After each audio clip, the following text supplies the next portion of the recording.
Hello everyone, in this video we'll be going to discuss about the properties of addition of integers. Let's start. Now, suppose if I have a bag with full of integers and I just take out one integer and one more integer from the bag and we are adding or we are just trying to add both integers. Now, whatever the result we'll get, we have to check that whether it is integer or not. So let's say here we have one group and here we have another group and we are just adding both. Now, after the addition of both integers, we have to check whether the result is integer or not. So let's say if I am considering here, let's take here, so -5 plus 2.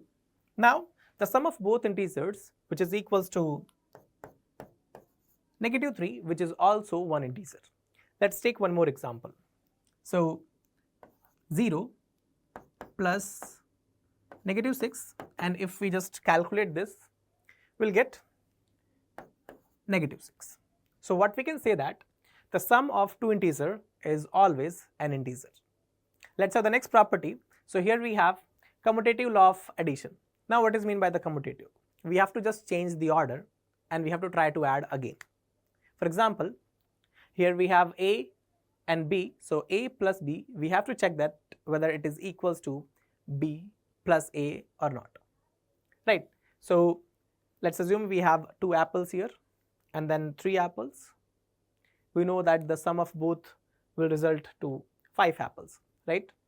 Now if I just change the order, right, like this. So I'm changing the order, so 3 apples here and then here we have 2 apples. Again the sum is also is equals to 5 apples. So what we can say that if we have any integer A and B, so A plus B will be always going to be equals to B plus A. Let's have the next property, that is associative law of addition.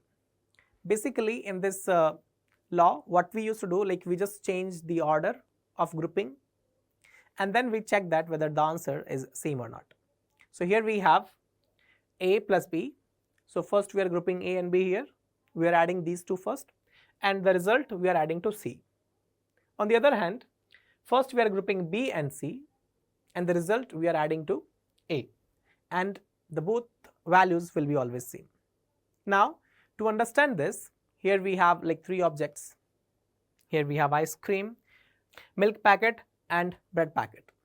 Now so suppose if we just have to calculate the amount and now this is like very easy calculation, anyone can find the amount of all, right? But suppose if we have to change the order, so let's try to change the order. So first I'm adding 50 plus 80 and then we are adding to 30.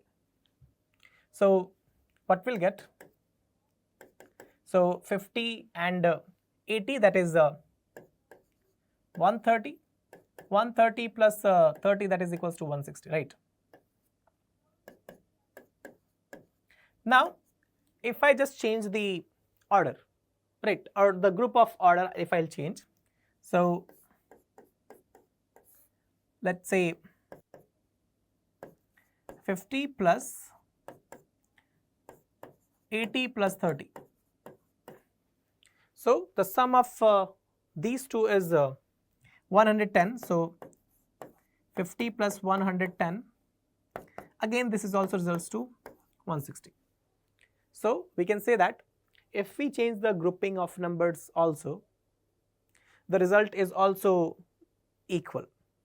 Now let's have the next property, that is existence of additive identity. Let me explain you what is meant by additive identity.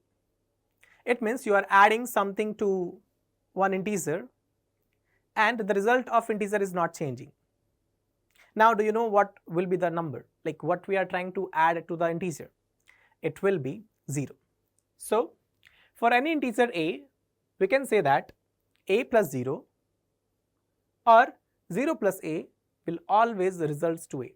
Here we have example also, see 4 plus 0 or 0 plus 4 will get 4 only. So what we can say that 0 is additive identity for integer. Now next we have additive inverse. So additive inverse means if you are trying to add two integers and the sum results to 0, right? So if we have integer a, so its additive inverse will be negative a. Then only if you will add a and negative a, you will get 0, or negative a plus a is also results to 0, right? Here we have example 4 plus negative 4, that is also 0, and negative 4 plus 4, that will be also 0. So what we can conclude that a and negative a are additive inverse of each other. Now let's move forward. So here we have one question based on this. So fill in the blanks to make the following statements true. See, 5 plus 8, that will be equals to what? 8 plus dash. So here we have one blank space. So definitely here we need to put 5. So which property we are applying here? That is commutative property.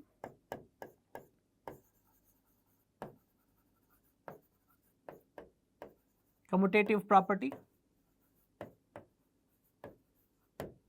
Now next we have 9990 plus something, like here we are trying to add something and then we are getting the result the same. It means we'll write 0 here. So that is additive identity.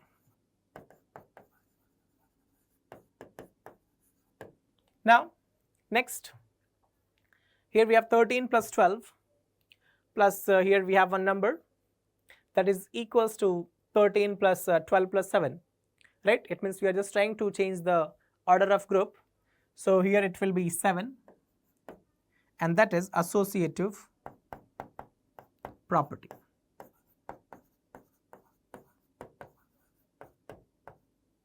Associative property.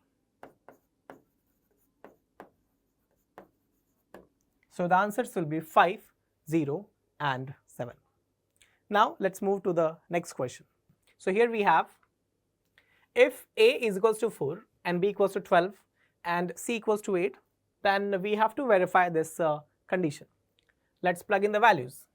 So a plus b, so 4 plus 12 plus c, so plus 8, and this we have to check a plus b plus c.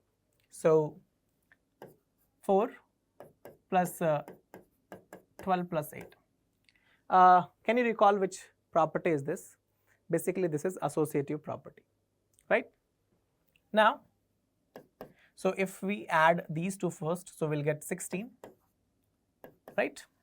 16 plus 8, and the other side will have 4 plus 20, right? 12 plus 8 is 20. So after the further addition, we'll get 24 here also, and this will be also 24. So we can see that LHS is equals to RHS. So it's verified, right? So that's true. Now let's have the next question. So negative 9 plus 11. So what we'll get? We'll have here positive 2, right? Now what is the additive inverse of this positive 2? So that is option A, that is negative 2. So the correct answer for this is option A. Now let's have the next question. The sum of an integer and its additive inverse is always. Now sum of an integer and its additive inverse, that we already discussed in the previous slides, that always 0.